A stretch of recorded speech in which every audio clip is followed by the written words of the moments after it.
la recherche aujourd'hui de revenus complémentaires. Tu as la recherche de moyens de pouvoir mieux épargner, plus épargner tous les mois pour pouvoir concrétiser tes projets dans différents domaines. Dans cette vidéo, je te propose de voir avec toi 6 sources de revenus, 6 sources de revenus complémentaires, des choses que tu peux mettre en place pour augmenter tes revenus qui rentrent dans tes comptes tous les mois pour mieux épargner. On commence tout de suite.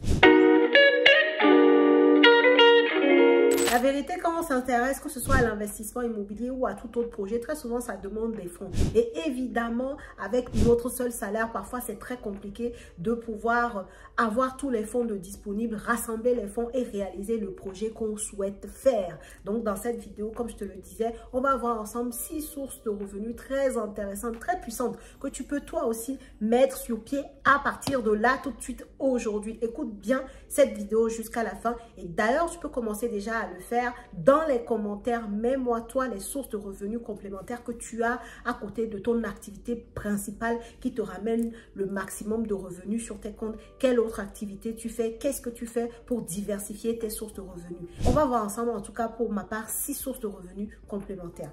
La toute première source de revenus dont je vais te parler, ça va être l'affiliation. Qu'est-ce que l'affiliation? C'est simplement de pouvoir parler, communiquer sur les produits de quelqu'un d'autre et de pouvoir avoir des commissions lorsque des personnes passent par ton lien pour pouvoir acheter le produit chez la personne. Ça va être par exemple mon cas, je propose une formation sur l'investissement immobilier rentable et donc j'ai des personnes qui par exemple sont affiliées chez moi, qui ont des liens d'affiliation par lesquels ils font acheter le programme, la formation par d'autres personnes et ils ont une commission à chaque vente qui est effectuée via leur lien d'affilié. Tu vois la puissance de la chose? Admettons que tu es un formateur ou je sais pas, ça peut ne pas être un formateur, ça peut être un prestataire, ça peut être, admettons, un artisan avec qui tu peux mettre aussi en place ce genre de programme d'affiliation. Il vend peut-être sa prestation à 2000 €, admettons qu'il te donne même 10% de commission sur chaque vente qui provient de ton lien d'affilié. Tout de suite, tu vois que tu as 200 € si c'est 2000 €, tu as 100 € si c'est 1000 € la prestation. Voilà, ma formation, moi, elle est à 1297 €. Donc, admettons que je donne une commission de 10%. Donc, la personne, elle prend à chaque fois, tu vois. Ça peut aller très vite, en fait. C'est ça que je veux t'expliquer. Donc, pensez à l'affiliation. Et ça, tu peux le faire, mais vraiment sur différents domaines. Tu vas sur Amazon, par exemple. Amazon propose des affiliations. Tu es peut-être un grand lecteur. Des gens aiment bien te demander des idées de livres à lire. Et qu'est-ce que tu fais? Tu ouvres ton compte affilié sur Amazon. Et du coup, à chaque fois que les personnes te demandent un livre que tu as peut-être toi déjà lu, tu vas regarder sur Amazon le livre. Tu prends le lien d'affilié, tu envoies à la personne. Et quand la personne achète, toi, ça te donne des commissions. Tu peux le faire tellement sur de choses, mais vraiment... Vraiment, tu as un blog par exemple, tu peux mettre des liens d'affiliés sur ton blog. Même dans le programme d'accompagnement que je propose aujourd'hui, les anciens par exemple qui ont eu des résultats, qui sont très contents, qui en parlent et qui recommandent à d'autres personnes, ont des commissions.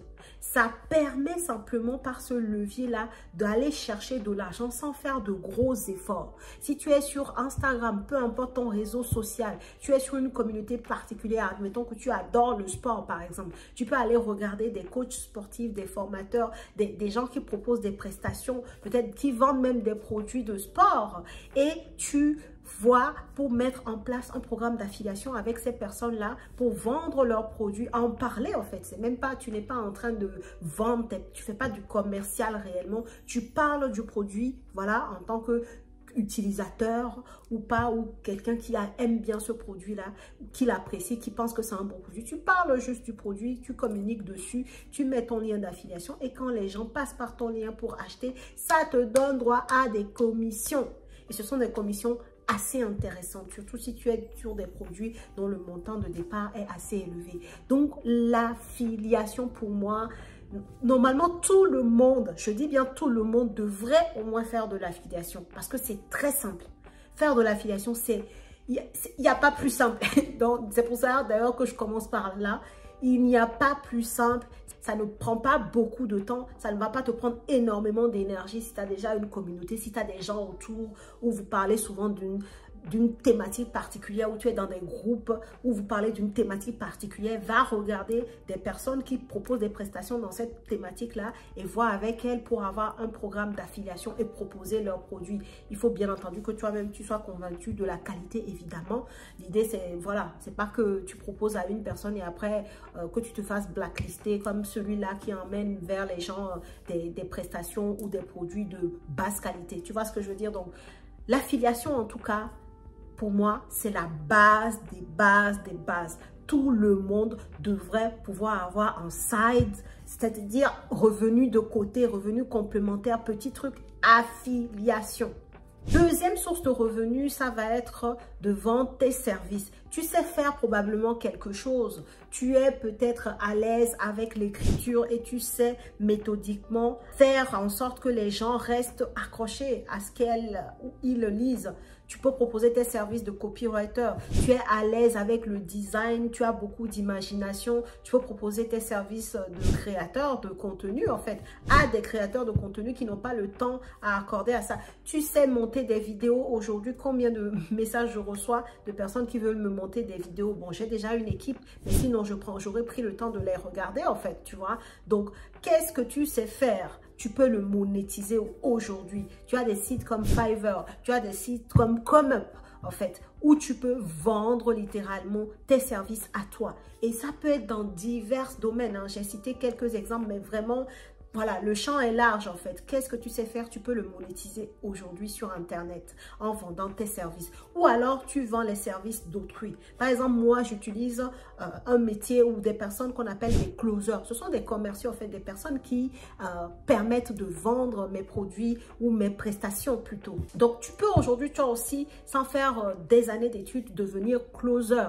Il y a des personnes qui forment aujourd'hui à cela, à pouvoir avoir cette capacité de convaincre des personnes d'acheter quelque chose parce que c'est la personne, elle en a besoin, tu le sais à travers l'échange que tu vas avoir avec elle et ton rôle c'est simplement lui faire comprendre qu'effectivement elle a besoin de ce produit-là et de le faire passer à l'action. La personne en fait, c'est ça en fait le closing. Et donc ça c'est très puissant et les commissions aussi sont très intéressantes lorsque tu es dans le closing.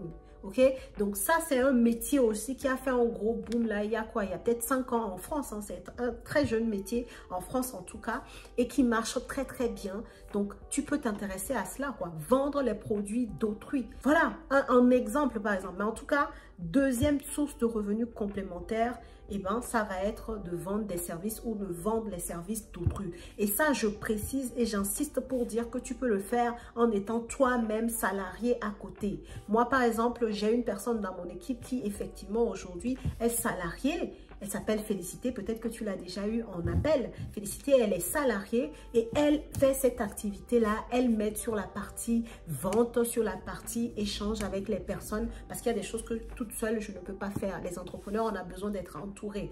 Donc, tu peux toi aussi aller dans ce sens-là, de faire de la vente, de faire d'être agent commercial, closer pour quelqu'un qui en a besoin. Et ça rapporte de l'argent, les commissions sont assez intéressantes. Mais il y a plein d'autres types de services dans lesquels tu peux être bien, soit proposer soit toi-même, soit vendre ces services-là qui sont des services d'autrui, mais tu es convaincu par les services que propose la personne ou les produits que propose la personne et à ce moment-là, tu les vends. Troisième source de revenus complémentaires, la vente de produits. Aujourd'hui, le e-commerce, si je te dis que c'est là où il faut être, est-ce que ça fait sens pour toi? Je pense que oui, parce qu'on est dans un monde de plus en plus digitalisé. On a vu pendant le Covid combien d'entreprises qui avaient pignon sur rue, mais qui n'avaient pas pris en fait la vague de Internet, se sont vues, voilà, elles ont fait patatrac, hein, la tête dans le guidon et il y a beaucoup d'entreprises qui aujourd'hui sont en liquidation judiciaire par rapport à ça. Donc, on est dans l'ère du numérique. Si tu as peut-être un produit que tu penses vendre, c'est le moment de le faire. Tu es quelqu'un qui aime écrire, tu peux écrire un livre et le vendre. C'est un produit que tu peux vendre, pareil quoi en fait.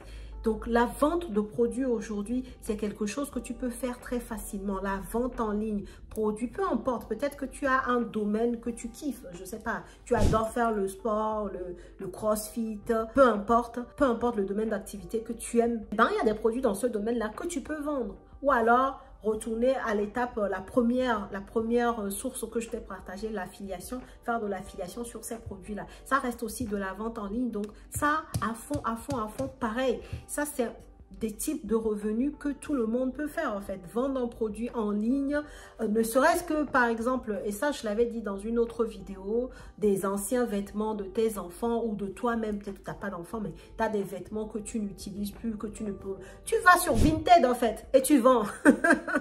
Tu vas sur Vinted. Aujourd'hui, il y en a qui en ont fait des activités, qui vont dans les marchés, tout le monde a des marchés dans son quartier ou dans sa ville. Et ben, les gens font les marchés, achètent les vêtements, viennent les repasser, leur redonner de la valeur en fait.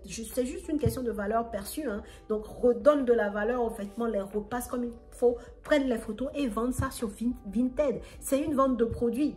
Et ça te permet de te faire des revenus complémentaires. Et comme je le disais, il y en a carrément qui font tellement d'argent avec que c'est devenu leur activité principale. Alors qu'à la base, c'était une source de revenus complémentaires. Donc, la vente de produits en ligne, que ce soit les vêtements, que ce soit peu importe le domaine, ça peut être très intéressant. Ou au moins faire un vide-grenier chez toi et vendre des choses dont tu n'as plus besoin. C'est déjà un premier pas. Ça reste de la vente de produits, ça reste de la vente en ligne. Mais si tu veux aller loin, comme je t'ai dit, il y a Vinted par exemple qui est très puissant. Si tu veux faire voilà, de la vente en ligne, vas-y à fond quoi. C'est une source de revenus complémentaires. Quatrième source de revenus complémentaires, l'immobilier. L'immobilier va te permettre d'avoir des rentes, d'accord? Dans le cas où tu fais de l'immobilier locatif, ou va te permettre d'avoir une grosse plus-value si tu fais de l'achat-revente, ou alors tu peux faire vraiment de la professionnalisation en faisant de la sous-location professionnelle. C'est une façon de gagner de l'argent aussi avec l'immobilier qui est aussi très puissante, mais que je réserve vraiment pour moi, c'est pour des personnes par exemple qui n'ont pas encore le profil pour acheter leur bien,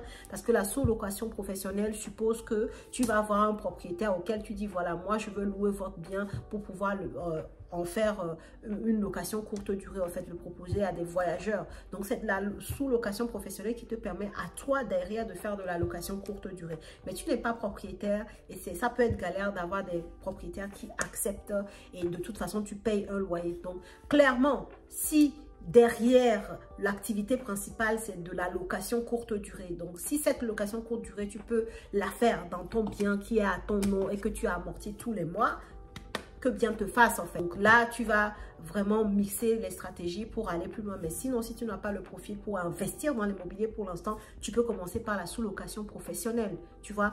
Donc ça te permet en tout cas d'avoir de l'argent tous les mois. Et si tu achètes bien l'immobilier, ça te permet en fait d'avoir un bénéfice entre le loyer que tu récupères de tes locataires tous les mois et toutes les charges que emmène le bien. Donc, ça va être la mensualité de crédit, si c'est un appartement, les charges de copro. En tout cas, quand on déduit toutes les charges des loyers, parce que tu as fait un investissement immobilier rentable, il te reste ce qu'on appelle ton bénéfice ou ton cash flow. Et ben, c'est ton revenu complémentaire, en fait. Tu vois ce que je veux dire? Ce qui est puissant derrière aussi avec l'immobilier, au-delà d'avoir cette source de revenus complémentaire, tu te crées du patrimoine. Et c'est pour ça que moi, c'est le domaine que j'affectionne. Parce qu'au-delà de faire de l'argent tous les mois, et en plus que cet argent est très récurrent, eh ben, je me constitue du patrimoine. Et je suis bien placée pour le dire, puisque à côté, je suis aussi entrepreneur. Je suis investisseur et je suis entrepreneur. Et donc, je peux te dire la différence entre les deux. Il y a un monde, en fait. Mon parc immobilier, même si aujourd'hui, j'ai 25 appartements, ne me donne pas autant de temps que l'entrepreneuriat. Rien à voir. Et je n'ai pas autant de variations de revenus que dans l'entrepreneuriat. Donc, quelqu'un qui veut vraiment avoir une source de revenus complémentaire, clairement, l'immobilier, c'est aussi une stratégie à laquelle il faut absolument que tu penses parce que, comme je l'ai dit, au-delà d'avoir cette source de revenus complémentaire via le cash flow, eh ben, tu as quand même la notion de patrimoine qui est très importante et qui est juste incroyable, quoi. Donc, l'immobilier est très puissant. Et d'ailleurs, si tu as un projet d'investissement immobilier, Immopreneur, on recrute les personnes qu'on va accompagner sur toute cette année 2024 puisque nos accompagnements sont sur 12 mois. Tu as tout un écosystème à ta disposition pour pouvoir concrétiser ton projet d'investissement immobilier. Si c'est le cas, tu as une seule chose à faire si ça t'intéresse. Eh ben, tu vas regarder en description de cette vidéo. Tu as le lien pour prendre rendez-vous avec nous pour échanger. C'est la seule façon de rentrer dans un de mes programmes. C'est d'abord qu'on échange avec toi, comprendre tes motivations, comprendre ton profil, mieux te guider sur ce qu'il te faut faire pour atteindre ton objectif. Et ensuite, tu pourras intégrer mes accompagnements ou ma formation tout court. 5e source de revenus, ça va être les placements financiers. Alors, on va commencer par le plus simple pour moi. Regarde dans ton entreprise si vous avez le plan épargne entreprise. Tellement c'est puissant. Les personnes qui ont le plan épargne entreprise dans leur boîte et qui ne l'utilisent pas vraiment, vous faites une grosse erreur. Pourquoi je dis ça? Ce sont des placements qu'on fait, mais comme c'est un plan épargne entreprise, on a des abondements en fait. Peut-être tu mets ton 13e mois et il t'abonde de 50% ou de 100%. Tu mets de l'argent et on te l'abonde en fait. Ça veut dire que on te donne, les intérêts sont assez élevés en fait. Et quand tu as ton plan épargne entreprise, par exemple pour l'achat de ta résidence principale, tu peux débloquer les fonds. Ou tous les 5, lorsque tu mets de l'argent, 5 ans après, tu peux également le débloquer sans avoir à payer d'impôts dessus. Franchement, les plans épargne entreprise, c'est hyper puissant.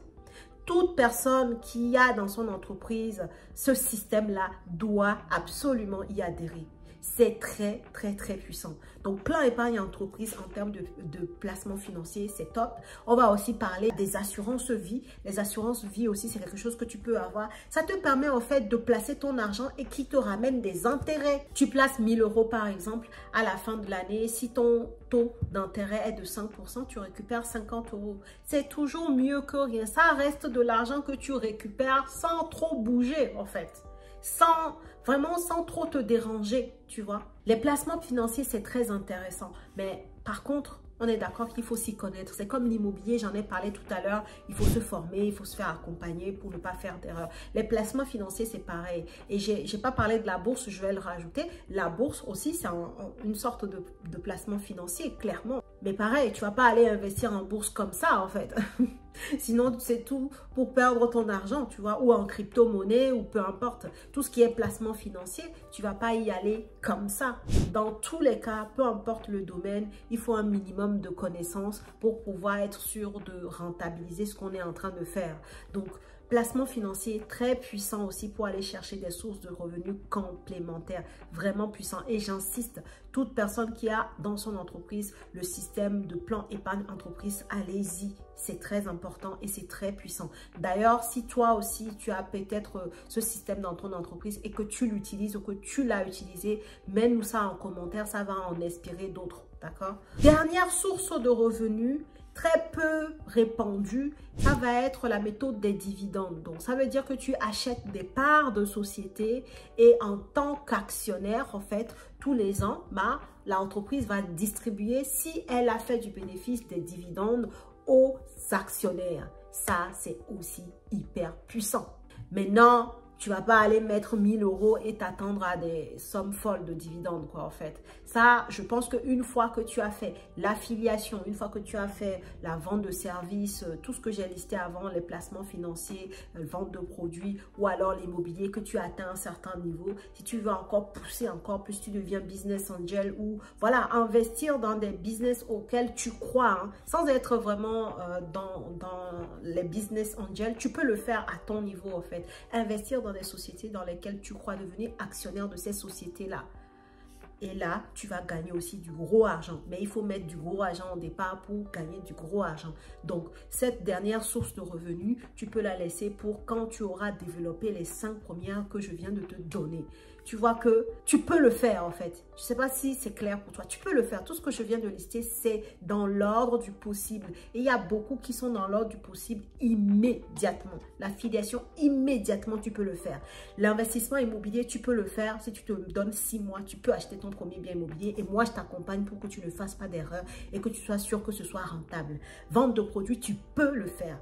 Vendre des services d'autrui, le closing, tu peux te former pour le faire. Donc, tout est dans l'ordre du possible à qui veut bien se donner les moyens. Voilà ce que je voulais te dire dans cette vidéo. Si la vidéo t'a plu, je t'invite à la liker, partage et surtout en commentaire, dis-nous si toi tu as utilisé une de ces sources de revenus ou que tu utilises une de ces sources de revenus ou plusieurs de ces sources de revenus pour en inspirer d'autres et partager aussi ton parcours avec tout le monde. Moi, je te dis à très bientôt dans une autre vidéo.